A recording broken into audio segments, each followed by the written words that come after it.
Y ahora les cuento quiénes me acompañan esta noche. Guillermo López Miró, abogado él. Felipe Medina, licenciado en Ciencias Religiosas. Ustedes ya lo conocen, a Felipe ha venido varias veces a nuestro programa. Y también lo ha hecho Armando Caro Figueroa, también abogado él. Todos ellos son miembros del Grupo Salta, como les había comentado en la presentación del programa. Bienvenidos. Gracias, muchas gracias. Un gusto que estén en nuestro programa. Bueno, yo planteo como primer tema ahí en la presentación del programa la necesidad de una reforma constitucional en Salta. La pregunta es, para ustedes, ¿es realmente necesario o no? Armando, por favor. Bueno, a mí me gusta hablar, o me parece más preciso hablar de reforma política. Reforma constitucional, ya se verá qué aspectos de la reforma política necesitan una traducción constitucional, pero lo que Salta necesita, a mi modo de ver, imperiosamente, es una reforma política que garantice los principios republicanos, que hoy no están suficientemente garantizados en la vida cotidiana y en las instituciones salteñas, y esta falta de republicanismo en nuestras instituciones termina perjudicando la marcha de la producción y termina también impidiendo o retrasando la solución de los problemas sociales graves que tiene Salta. Entonces necesitamos una reforma política. Me parece que fue en el año 14 un grupo de salteños, algunos con inscripción partidaria y otros independientes, firmamos un documento proponiendo algunas bases para esta reforma política. A mí me parece hoy, 4 años después, que estas bases son insuficientes. Están bien, pero hay que añadirle elementos, básicamente un capítulo federalista que reivindique las competencias de Salta y de la región norte frente al unitarismo que impera en muchos aspectos de la vida nacional, y también hace falta un capítulo que las fuerzas políticas y las fuerzas los sectores individuales nos comprometamos para abordar el problema de la pobreza, por lo menos en su expresión más dramática, que es la pobreza infantil cuando cae en manos de la droga, ¿no? Sí, como para que la gente entienda, como vos te referías a reforma política, eso para que funcione, para que avance, tiene que ser plasmado en una ley. Bueno, en algunos casos una ley, en algunos casos en la Constitución, y en otros casos simplemente en las prácticas también, ¿no? Políticas.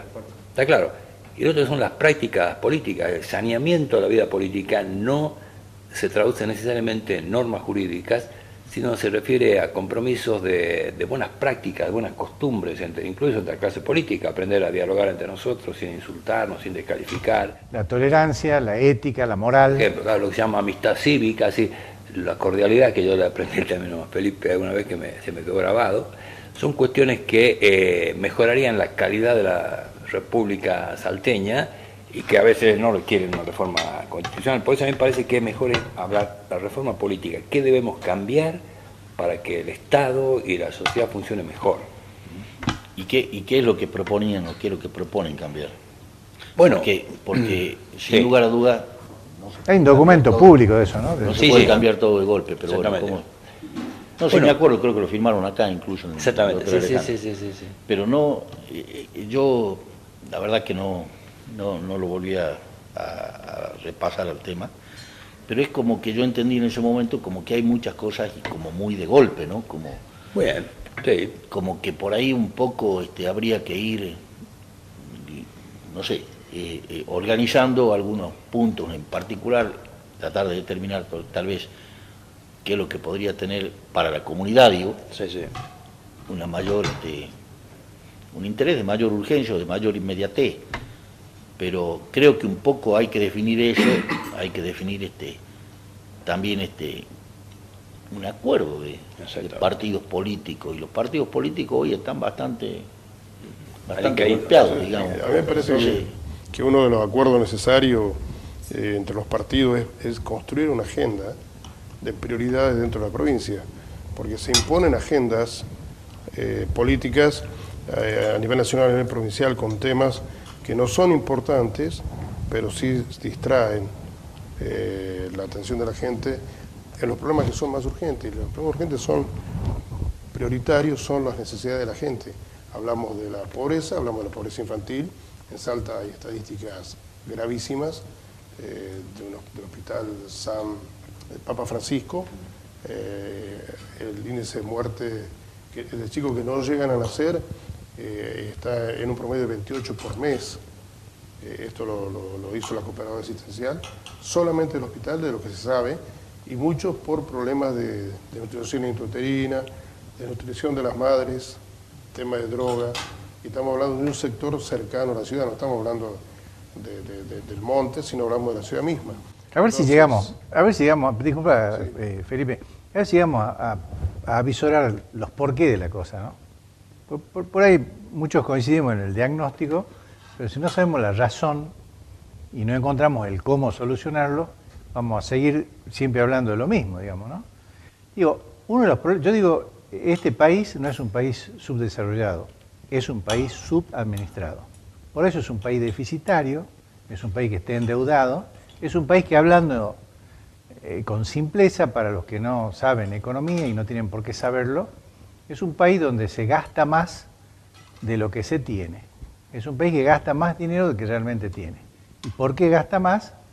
Porque asume cosas del Estado que no debe asumir y que seguramente lo debería asumir la parte privada, ¿sí? El Estado tiene que asumir el compromiso hasta donde le alcanza la plata. Nosotros tenemos necesidades múltiples con recursos limitados y recurrimos a la emisión monetaria y al crédito externo. Y deberíamos tener recursos múltiples para pocas necesidades, pero para que eso llegue tenemos que atender los problemas que son posibles de atender, y no dar derecho a todo y no tener con qué pagarlo. No sé si me entienden con eso.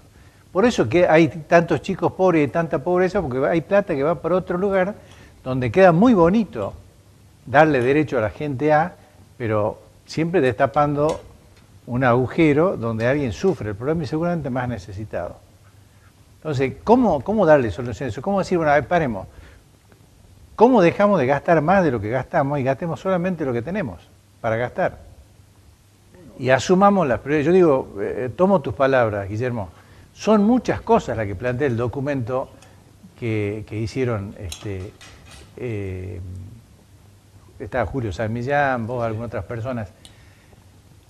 Es verdad que hay muchas cosas, es que hay muchas cosas. Como no se puede solucionar toda la vez, hay que priorizar, pero hay que asumirlas. Alguna vez hay que asumirlas. Si seguimos igual, desde el 83 hasta ahora seguimos con los mismos problemas y los vamos agravando, pues ya sabemos cuál es nuestro destino. Vamos a terminar como estuvimos en crisis. El Estado no puede desentenderse de cuestiones que son absolutamente responsables de ellos. Llámese seguridad del Estado, digamos. Llámese salud, llámese educación. Pero es responsable del Estado administrar bien. Por eso. Ojo, no se puede atender. Entonces, tendrá que en el desmanejo. analizarse cómo se puede combinar, digamos, el buen manejo de los recursos, pero no desatender esto. O sea, el Estado tiene sus responsabilidades, tiene que ver cómo no desampara, digamos, a la gente que necesita que se le garanticen sus derechos, digamos, ¿no? Porque suena hermoso darle derecho a todo el mundo. Lo que hay que hacer es no darle derecho a todo el mundo. Hay gente que puede, pero hay gente que puede y no tiene derecho a que el Estado lo mantenga. Si la producción no funciona como está ocurriendo en Salta, porque las cosas van muy mal en muchos sectores productivos, la pobreza no va a tener solución. Por mucho que el gobierno destine recursos y aumente su déficit, que en el caso de la provincia de Salta ya es exponencial, es muy grande el déficit salteño, el problema de la pobreza no va a tener solución. Entonces no es posible desvincular el problema de la pobreza del problema de la producción. Y Salta está en este momento, no solamente en el sector del azúcar, en una crisis muy delicada en los sectores que normalmente eran productivos. Muchas de esas crisis tienen que ver con el centralismo que nosotros hemos tolerado, los salteños hemos tolerado las últimas décadas, permitiendo que la nación fuera la que decidiera nuestras grandes cuestiones. Por ejemplo, la caída de nuestras producciones, nuestras reservas gasíferas, tiene que ver con malas decisiones del gobierno nacional que la provincia toleró.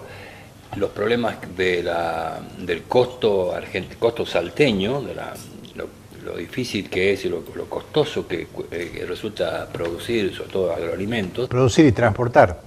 Por supuesto, porque la logística es un grave problema que pesa sobre los salteños, que estamos en una zona marginal para nuestra producción agroalimentaria respecto a los grandes mercados consumidores, ¿no?